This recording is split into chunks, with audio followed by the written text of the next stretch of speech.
This week on Moms Like Us, Freddie Prinze Jr. tells us whether or not his kids still believe in Santa. Every kid lives for that. And, we're going away for the holidays this year, which will be nice. We've never done that before. Then Nikki Hilton shares what her kids are asking for this holiday. At this age, they really understand Christmas, and Christmas is really all about the kids. Plus, Katie Maloney opens up about her fertility struggles. It's so hard. I so get it. And the fact that all her friends around her had babies. I mean, it is definitely hard. We've got that plus so much more on today's Moms Like Us. Hey everyone, Christina Garibaldi here with Brianne Mans from Stroller in the City, and welcome to Moms Like Us. Brianne, how are you? I'm doing great, Christina. How's it going? Good. I hope you had a great holiday. I did. How was yours? It was good. I can't believe we are like full throttle getting ready for Christmas. It's crazy. It is insane. And to think that Christmas is only like 3 weeks away, it's kind of nuts to think that. It blows my mind, but we'll get there. We will. Totally. Sure. But we have a lot of mom and dad news to get to this week. So you want to kick us off? I am going to kick you guys off today. So Vanderpump Rules, Katie Maloney has opened up about her fertility struggles with husband Tom Schwartz on this season of Vanderpump Rules. And this week, the reality star was a guest on Reality Life with Kate Casey, where she said that she's not sharing her journey to gain sympathy. Mm-hmm. She said, I want to open up a part of my past that maybe would have people connect with me a little more on what I've been through. Maybe other people would have been through something like that. She also recently opened up about how her boss, Lisa Vanderpump's comments on how it affected her, as her Vanderpump Rules co-stars, Stacey Schroeder, Britney Cartwright, Shayna Shea, and Lala Kent all welcomed babies last year. Katie recalled, as much as we kept going and kept trying, at the end of last year, I was like, this is not how I want this to go down. This was just too much pressure, and I'm having anxiety even thinking about it.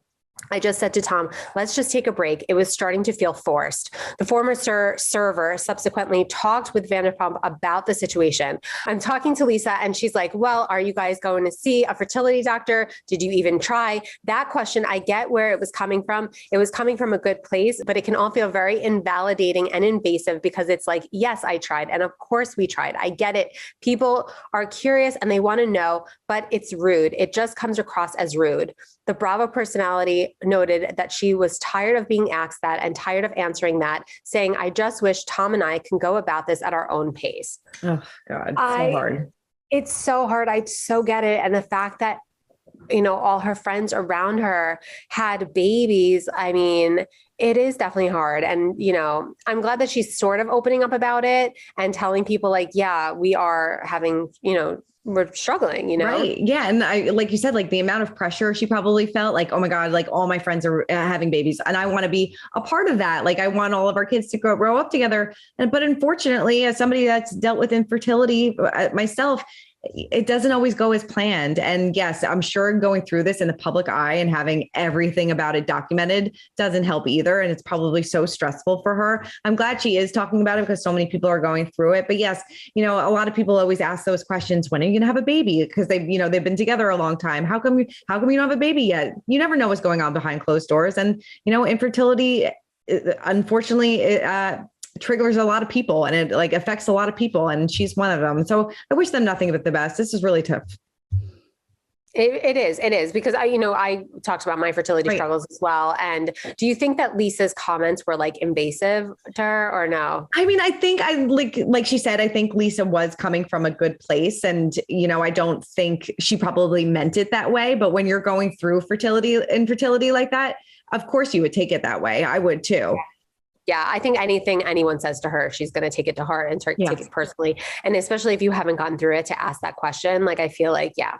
I mean, even I've gone through it and I've probably asked those same questions and like the person on the receiving end was probably like offended, I can see that happening. No, totally. I wish them the best. Hopefully it all works out. I know. All right, well, moving on to a very messy situation. So just 1 week after welcoming their first child, Aaron Carter and his fiance, Melanie Martin, have split. He tweeted, due to personal reason, Melanie Martin and I have decided to go our separate ways. There has been a very big lie and my sister communicating with my ex-fiance ruined everything considering she knew what Angel tried to do to me in court. Thanks, Angel. You ruined my family. God bless.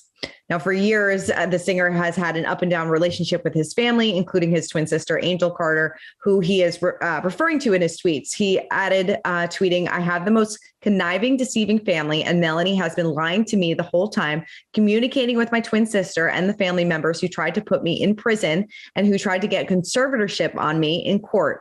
I'm in shock. This is horrible." Now, in multiple tweets, he claimed that Melanie is moving to Las Vegas with his son and allegedly told Aaron he would never see him again. He also called out his brother, Nick Carter, and his wife, Lauren Kitt, saying, "Don't worry, you trolls won. You've ruined my life alongside with Angel, my twin, Lauren Kitt and Nick. God bless.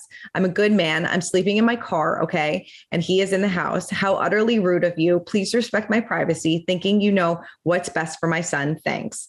Now, the singer and Melanie, who got engaged in June of 2020, welcomed their first child, a baby boy named Prince, just on November 22nd. And on Tuesday, he explained that the fact that they just had a child is devastating, but he called his ex's actions unforgivable. You know, he went on Twitter, and the story is crazy. It's messy. It's really sad. I mean, what do you kind of think about all this? It's crazy. Yes. It's messy. It's sad. I mean, it's so much. There's so many layers to this.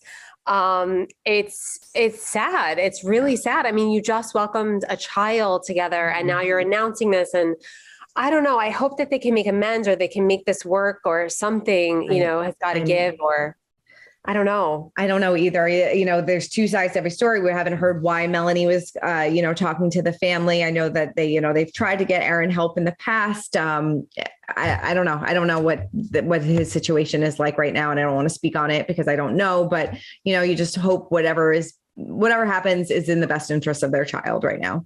Absolutely. And totally agree with you 100%. Yeah. So in lighter news, our Say All moment of the week goes to Julia Roberts, who shared a rare throwback photo of her twins, Phineas and Hazel. She captioned it, 17 of the sweetest years of my life. We don't get to see too many pictures of her kids, though her daughter did attend a red carpet with her dad this July. She is stunning.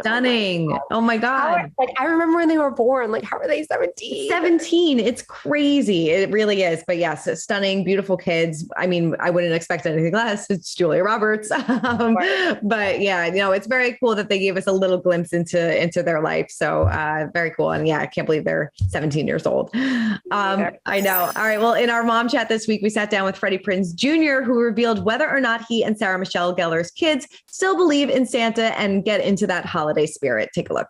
Are your kids still very much into Christmas and the holidays and things like that now that they're a little bit older? They still believe in everything?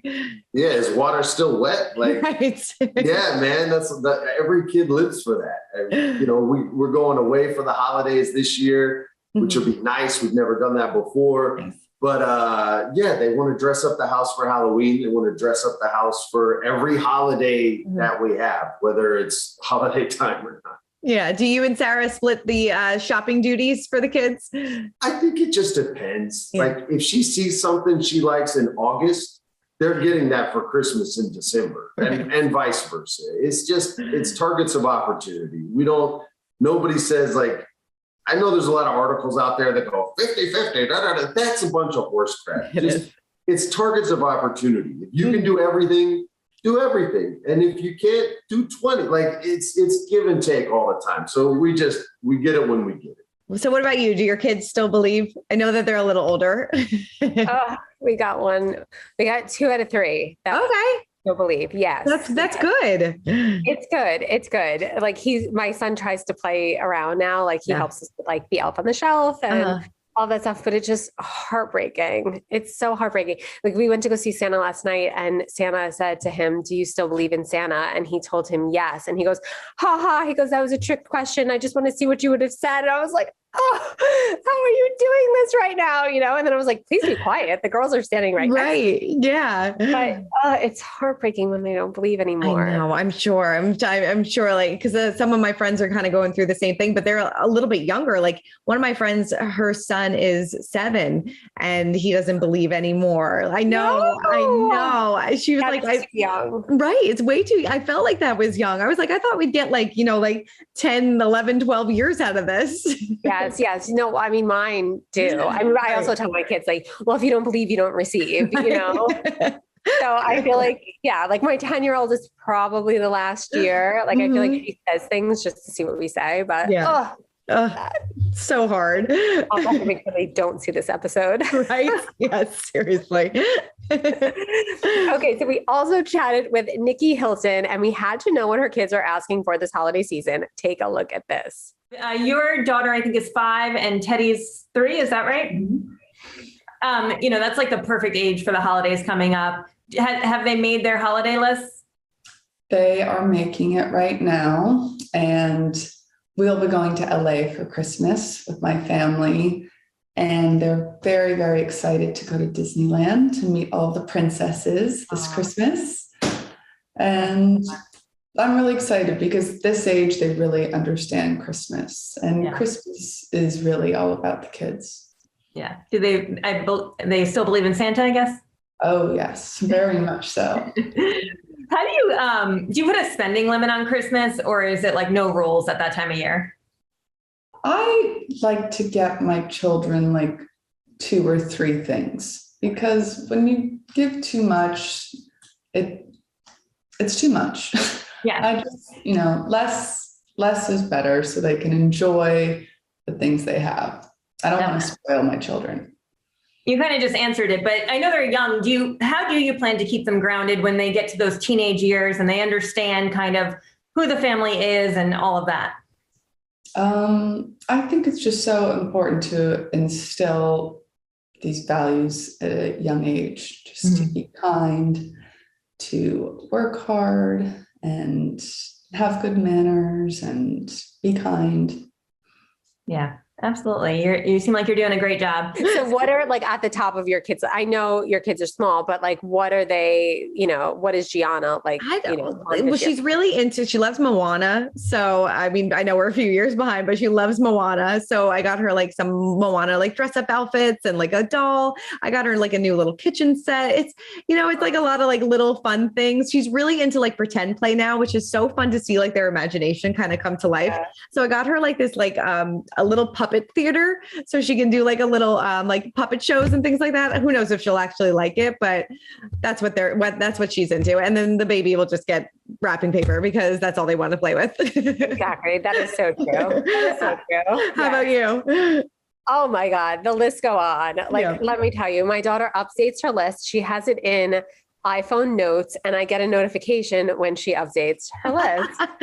I love that. I mean, the one thing that I was excited about, that it's actually on all 3 of their lists this year, they all want skateboards. Oh, cool. And I was like, okay, I like that. It's actually like getting them to do something rather than like electronics and this and that, I like something that. fun. So they're definitely all getting skateboards. I like that. That's a good one. Yeah. All right. Well, this week's clapback goes to Hilaria Baldwin. She shared this adorable picture on Instagram of her kids enjoying a snow day. But of course, the trolls came out critiquing her, saying that her kids weren't dressed right for the cold weather. Well, she responded. She said, if anyone shames you for your kids not wearing a hat in the cold, invite them over to have them take a go at putting one on their heads. If anyone shames you for letting your kids play outside in the cold, let them come over and corral them inside, because mama is freezing her ass off and would much prefer to be by the fire. I think that a lot of moms can totally relate to this. Absolutely. Absolutely. Oh my God. My daughter never wears a hat. She tells me that she has an oven inside of her and she like refuses to wear a hat every day. And I'm like, what? Just put it in your bag, because I don't want the teachers to think that I don't give my kids a hat. Right. Yes. Just do it for me. Put it in your bag. Don't wear it. Just put it in your bag. I mean, I'm even at that now and my kids are older. So I love that. I get you, Hilaria. Yes, I totally get it. We haven't been fighting. She hasn't been fighting me too much on like the jackets and things like that yet, but I know that it's coming. We have another clapback this week coming from Christine Quinn. Okay, so the 33-year-old Selling Sunset star welcomed her son Christian in May with her husband, Christian Richard. And after the latest season of the Netflix hit premiered on Wednesday, fans marveled at Quinn's tiny baby bump, but the timing of one particular scene caused confusion among viewers. One said, Christine, but when we watched Selling Sunset, the yoga scene was after you gave birth. Love your vibe on the show, but just curious question. Is it edited wrong. So the Texas native replied, the one with Davina, yes, I was 100% pregnant. And then in another tweet, she wrote, it was edited wrong. I was pregnant in that scene. When one follower argued that those questioning Quinn's pregnancy need to get a grip, the model agreed, saying, it's beyond. I guess people think when I did yoga in the show, I was not pregnant. I was pregnant in that scene. It took me 4 months before I could work out again. Earlier on Sunday, the reality shared a screenshot of a DM via her Instagram story showing a private message that read, why did you fake your pregnancy? It's totally okay to admit to having a surrogate, but don't set unrealistic expectations for postpartum moms when you didn't even carry the baby yourself. It's deceitful and a shame. Quinn captioned the image, "K, y'all are effing sick." Okay, so what are your thoughts on this? It's a lot. She did have a very tiny baby bump, but that's just, some people just have small baby bumps. They just carry small. So I think she was like 6 months pregnant before, or even like 7 months pregnant before she even started showing a little bit. And sometimes that happens to people, but she carried this baby. You could see her on the show. She was fully pregnant. And it's like, it's amazing that people think that like people would fake their pregnancy. It's so bizarre to me. I know. I agree too. And like when I started seeing like the comments, I'm like, wait, did she have a surrogate? Like, did she not? Like, it makes you like think like, wait, what's going on here? But no, she was fully pregnant. She was fully pregnant. It's just mean that people would even say that, It really is. I know. I'm sure, you're self-conscious already about your body when you're pregnant, or, or some people fully embrace it. You don't want to, and it's such a beautiful time in her life. I'm sure she didn't want to, have that tainted, I guess. I don't know. Absolutely, it's weird. Absolutely. Oh, people got a lot to say. They do. Always. All right. Well, that's it for this week's episode of Moms Like Us. Brienne, thank you so much as always. Thank you, Christina. Enjoy the rest of your week and the kickoff to the holidays, all of that. Yes. Happy shopping to everybody. All right. Yes. For much more Moms Like Us, keep it here at Us Week's YouTube page. Keep commenting, keep subscribing, and we will see you guys next week. Bye. Yes. Bye.